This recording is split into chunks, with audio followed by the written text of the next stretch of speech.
हैदराबाद में एक शर्मनाक हादसा सामने आया है। 25 साल की उम्र वाली हैदराबाद की महिला ने 139 लोगों के द्वारा रेप किए जाने की शिकायत दर्ज की है, जो एक बहुत ही घिनौनी और शर्मनाक छवि को दर्शाती है।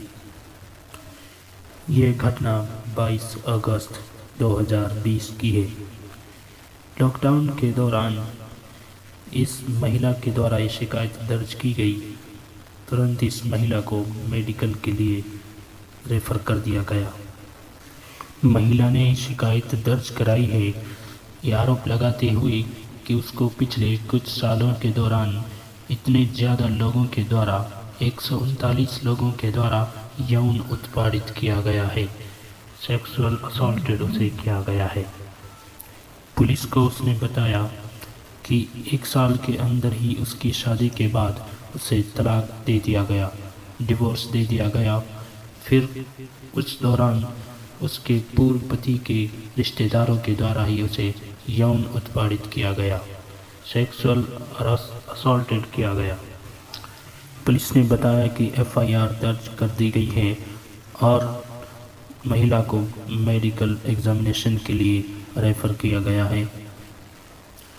इसकी एफआईआर 42 पेजों के अंदर दर्ज की गई। पंजागट्टा पुलिस स्टेशन ने कहा कि केस दर्ज कर लिया गया है कंप्लेंट के अनुसार और आगे की तहकीक जारी है। महिला के अनुसार शादी के 3 महीने के बाद से ही उसका यौन शोषण उसके ससुराल वालों के रिश्तेदारों के द्वारा शुरू कर दिया गया था। पुलिस को बताया कि 2009 से ये यौन उत्पीड़न शुरू हुआ, जो लगभग 9 महीने तक चला।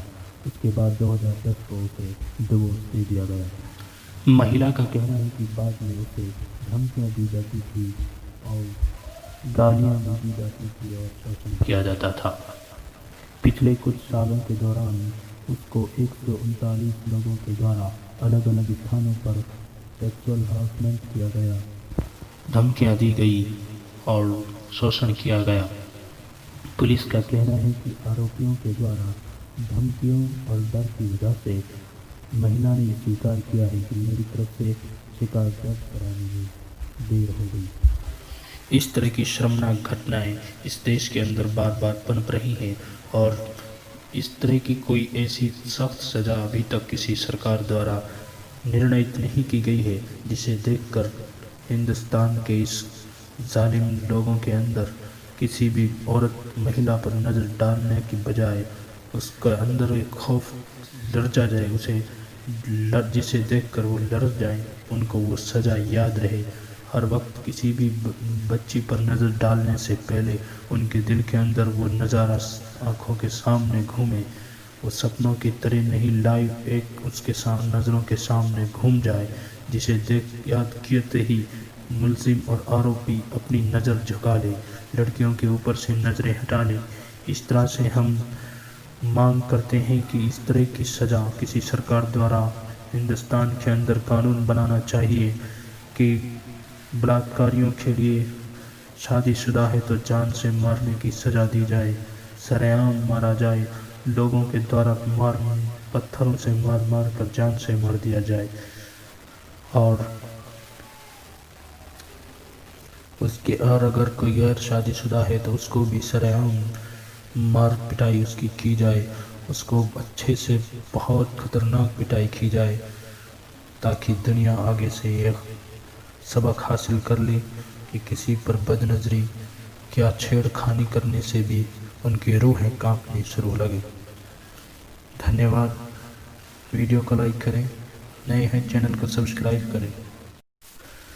पुलिस के साथ हुई कॉन्फ्रेंस के दौरान इस महिला ने यह भी बताया बाद में कि इनमें से कुछ लोग निर्दोष हैं और उन पर लगाए गए इल्ज़ाम झूठे हैं। इस झूठे इल्ज़ाम लगाने की वजह उन्होंने बताया कि एक श्रीकर रेड्डी नाम का शख्स है, जिसे डॉलर भाई के नाम से भी जाना जाता है। उस डॉलर भाई ने उन्हें बार बार धमकियां दे देकर और मारपीट भी की। ये भी उस महिला ने स्वीकार किया कि मुझे पीटा गया, उन पर जोर दिया गया, फोर्स किया गया कि इन लोगों के नाम आपको एफआईआर में दर्ज कराने हैं, किन किन लोगों के नाम आपको इल्ज़ाम लगाना है।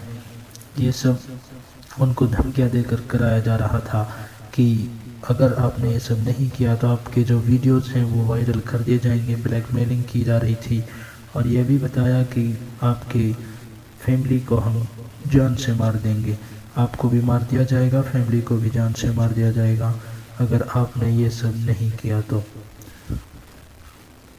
महिला का कहना है कि मैंने डॉलर भाई से ये सब कहा था कि इन लोगों के साथ मेरा कोई रिलेशन नहीं है तो इनका नाम लेना अन्याय होगा, लेकिन फिर उसको धमकियां दी गई और उस पर जोर दिया गया नाम दिलवाने के लिए।